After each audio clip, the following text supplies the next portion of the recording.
Hello, welcome back to my channel. ഞാൻ ഇന്ന് ചെറിയൊരു ബോട്ടിൽ ആർട്ടായിട്ടാണ് വന്നത്. ഈസി ആയിട്ട് ആർക്കും ചെയ്യാൻ പറ്റുന്ന ഒരു ബോട്ടിൽ ആർട്ട്. അപ്പോൾ നമുക്ക് വീഡിയോയിലേക്ക് കിടക്കാം. അതിനുവേണ്ടി ഞാൻ ആദ്യം എടുക്കുന്നത് ചെറിയൊരു ഗ്ലാസ് ബോട്ടിലാണ്. നിങ്ങൾക്ക് ഏത് ബോട്ടിൽ വേണമെങ്കിൽ എടുക്കാം. ഞാനിപ്പോൾ അതിന് വേണ്ടി വൈറ്റാണ് കൊടുക്കുന്നത്. നിങ്ങൾക്ക് ഏത് കളർ വേണമെങ്കിലും കൊടുക്കാം. അതൊക്കെ ഓരോരുത്തരുടെയും ഇഷ്ടം പോലെ കൊടുക്കാവുന്നതാണ്. ഒരു കോട്ട് കൊടുത്തതിന് ശേഷം നല്ലപോലെ ഉണക്കാൻ വെക്കാം. ഉണങ്ങിയതിന് ശേഷം ഞാൻ വീണ്ടും ഒരു കോട്ട് വൈറ്റ് കളർ പൊടി അടിക്കുന്നുണ്ട്. ഇനി ഞാൻ എടുക്കുന്നത് കളർ പേപ്പറാണ്, റെഡും ഗ്രീനും. നിങ്ങളെ കയ്യിൽ കളർ പേപ്പർ ഇല്ലെങ്കിൽ വൈറ്റ് A4 ഷീറ്റ് പേപ്പറിലേക്ക് ഉള്ള കളർ അടിക്കുക. ഒരു സൈഡ് ഒരു കളറും മറ്റേ സൈഡ് വേറൊരു കളർ അടിച്ചിട്ടെടുക്കുക. അങ്ങനെയും ചെയ്യാം. അപ്പോൾ എൻ്റെ കയ്യിൽ കളർ പേപ്പർ ഉള്ളത് കൊണ്ട് ഞാൻ ഇതന്നെ യൂസ് ആക്കുന്നത്. നിങ്ങൾക്ക് വേണമെങ്കിൽ അങ്ങനെ ചെയ്യാവുന്നതാണ്. സാധാ പേപ്പർ ഉണ്ടായാലും അതിലും കളർ ഉണ്ടെങ്കിൽ അതിലും കൊടുത്തിട്ട് അങ്ങനെ ചെയ്യാം. അത് ഇതുപോലെ നീളത്തിൽ മുറിച്ചിട്ട് പിന്നെ അതിനെ ചെറിയ ചെറിയ കഷ്ടാക്കിയിട്ട് മുറിക്കുക. ഓവർ ചെറുതായത് സാധാ ഇത് കാണുന്നത് പോലെ മുറിച്ചെടുക്കുക.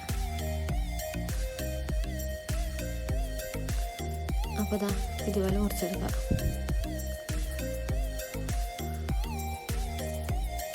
മുറിച്ചെടുത്തതിന് ശേഷം ഒന്ന് മിക്സാക്കി കൊടുക്കുക.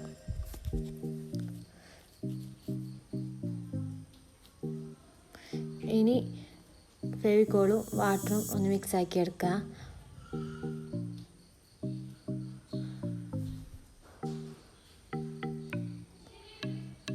ഓവർ ലൂസായി പോയത് 2 സ്പൂൺ ഫെവിക്കോളിന് 1 സ്പൂൺ വാട്ടർ എന്ന രീതിയിൽ മിക്സാക്കി എടുക്കാം.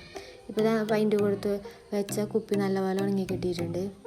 ഇനി അതിലേക്ക് നമ്മൾ ഉണ്ടാക്കി വെച്ച ഫെവിക്കോൾ പ്ലസ് വാട്ടർ അപ്ലൈ ചെയ്ത് കൊടുക്കുക.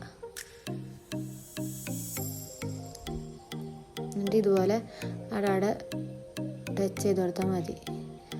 ഇതിലൊരു കാര്യം ശ്രദ്ധിക്കേണ്ടത്, ഈ പേപ്പറൊന്നും തമ്മിൽ ജോയിൻ ആവാതെ മേലെ മുട്ടി നിൽക്കാതെ കുറച്ച് വിട്ട് നിൽക്കണം. അങ്ങനെ ചെയ്ത് കൊടുത്താൽ മതി. ഇതിൽ കുറച്ച് പണിയുടെ ഇത് മാത്രമേ ഉള്ളൂ, പക്ഷെ വേഗം ആവും. അത് മേലെ ഒട്ടി പിടിക്കാതെ നോക്കിയാൽ മാത്രം മതി.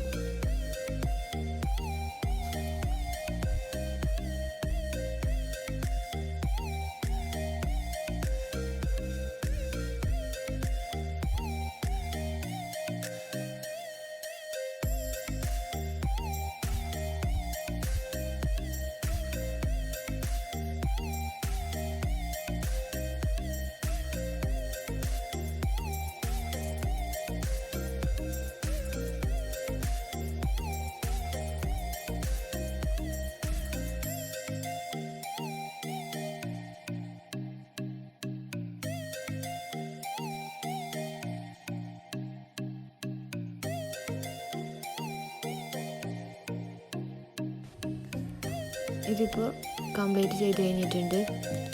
ഇനി ഒരു കോട്ട് കൂടി ഫെവിക്കോൾ അടിച്ചു കൊടുക്കുക, വാട്ടർ മിക്സ് ചെയ്തിട്ട്. എന്നിട്ട് നല്ലപോലെ ഉണക്കാൻ വെക്കുക.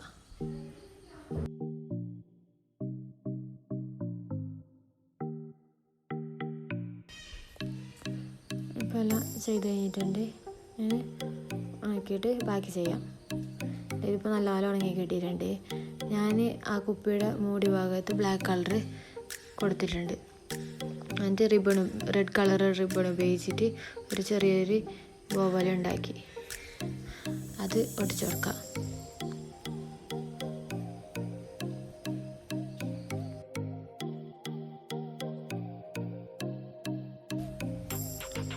ഇനി റിബണിൻ്റെ നടുവിലായിട്ട് ചെറിയൊരു വൈറ്റ് കളർ ബീഡും കൂടി വെച്ചെടുക്കുന്നുണ്ട്. അപ്പോൾ കുപ്പി റെഡി ആയിട്ടുണ്ട്. അപ്പോൾ അവസാനം ഇതിലേക്ക് വാർണിഷ് അടിച്ചു കൊടുക്കാൻ മറക്കരുത്. അപ്പോൾ ഇന്നത്തെ വീഡിയോ നിങ്ങൾക്ക് ഇഷ്ടമായാൽ ലൈക്ക് ചെയ്യാനും ഷെയർ ചെയ്യാനും കമൻറ്റ് ചെയ്യാനും മറക്കരുത്. അതുപോലെ തന്നെ മറ്റൊരു പുതിയൊരു വീഡിയോയുമായി വീണ്ടും കാണാം. ബൈ.